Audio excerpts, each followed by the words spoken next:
Audiobook Auditions. Have fun and stand out. By Caroline Cole, voiceover artist and copywriter.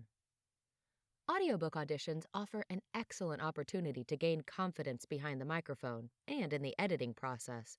Plus, audiobooks are available in so many genres, you're bound to find something that's both interesting to you and a good fit for your voice. When you're starting out, I recommend auditioning for anything and everything. See what works, what feels good in your voice, what doesn't bore you after a few hours, and what you're genuinely interested in. These indicators will be extremely helpful when you're signing on to a long project. Because an audiobook is a long project. In fact, it's not even officially an audiobook unless the finished product is over 3 hours long. So, while auditioning all over the map in lots of different genres, it's great practice to sharpen those editing and reading skills. Accepting a job you're not interested in isn't recommended. But I digress. Before we discuss producing audiobooks, we need to dissect how to audition properly so you can book that gig. Where to find and submit auditions. ACX. ACX is Amazon's audiobook exchange. It's a direct pipeline from authors and rights holders to Audible. There are thousands of auditions available there every day. It's where everyone should start and where most voice actors book their first audiobook gig. It's an ideal place to perfect your skills, find the genres that work for you, and hopefully create some lasting author relationships once you book a few titles. Other places I've had luck include Ahab Talent, Findaway Voices, Upwork, Fiverr, and Voquent, to name a few. These change with the seasons and ebb and flow like the tide. I've had good periods on one, producing 4 or 5 titles back to back, then gone 6 months without so much as an audition. The good news is that many of these sites will offer you auditions or extend invitations to apply to gigs only if you fit the client's needs. Meaning you're not auditioning needlessly with hundreds of other voice artists. It cuts down competition and makes it more likely you'll win gigs. However, these sites aren't necessarily a good avenue for practicing your audition techniques or sharpening your editing skills. For that, return to ACX. Submitting a great read. Once you've got a profile set up with professional audiobook demos and you're ready to roll on ACX, it's time to start auditioning. Of course, the goal of auditioning is ultimately for authors to choose you to narrate their book, but training yourself to audition well is an art in and of itself. To book an audiobook, you'll need to submit an amazing audition, stand out from the competition, and be right for the book.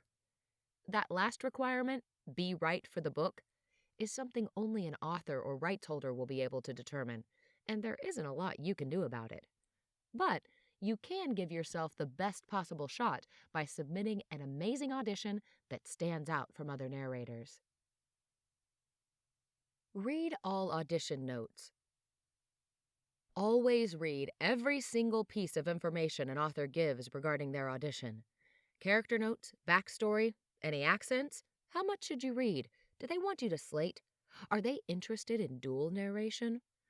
Read and internalize anything you're given up front. This is the holy gospel of auditioning. The author's word is law. Not following instructions is a sure way to have your audition deleted immediately. Prep and practice. I'm not one for overly prepping for audiobook auditions at this point. I've done hundreds of them and can knock out 4 or 5 in an hour these days. However, that wasn't always the case. When you're starting out, it's best to at least read through the script a few times before recording. Always look up any words that you don't know and learn how to correctly pronounce them. This happens more often in technical, business, or nonfiction texts. Make sure you have the author's notes handy if you need to refer to them while recording. I read the audition script from my phone in the booth and keep another tab open with the author's notes in case I need to clarify a character while recording. Consider your audience. When recording your audition, remember always that it's a performance. It's easy to forget the other end of the airwaves when we're working solo in our closets and booths. But in order to book a gig, your voice and performance must connect with the story and those listening. The next big question is whether or not to slate at the top of your audition. There are differing opinions on this overall. Some say jump right into the read with no distractions, which is definitely an option. Personally, I prefer to slate. A quick introduction makes you human to the author listening and reminds them of your name. Hi, I'm Caroline Cole, and I'll be reading for Cry Wolf. Then, after reading the excerpt, I generally close personally as well. Thanks so much for listening and best of luck with casting. Or something of that nature. After decades of in-person audition experience, I find the audiobook audition experience to be no different. You're not a robot with no name or manners, and neither is the author listening. Make it personal, but keep it professional. No need to go on and on with one-sided small talk either. Whether or not you decide to slate, make sure you label the audition with your name so the author knows who's behind the brilliant read. Have fun. Remember always that voiceover is a fun job where we get to read stories for a living. Each audition, whether it's a young adult fiction novel, a romance trilogy, or a dry and boring business text, is an opportunity to perform and have fun. The author is looking for a narrator who will bring their manuscript to life. Yes, even that business text. And will cast whoever does that most effortlessly. Make editing easy. The best thing about audiobook auditions is you get to edit it before sending it in. To make this easier for you, get in the habit of clapping, snapping, or clicking with your tongue into the microphone each time you make a mistake. This way, it's easy to see the audio spikes when editing, and you can quickly cut out mistakes and save time in post-production. It's important to note, however, that you should use this technique when you're editing on your own or working with an editor you've communicated with beforehand.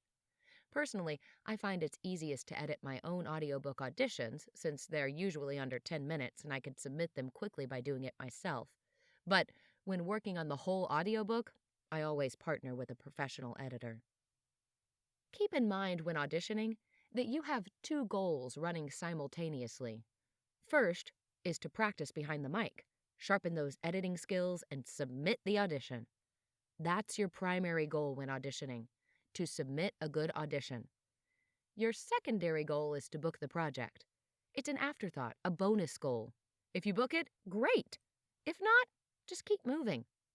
Submit 4 more auditions and cast a wide net. Auditioning is part of our job as voice actors. We can only control so much in the end. So learn to audition well and leave the casting up to the fates and the authors.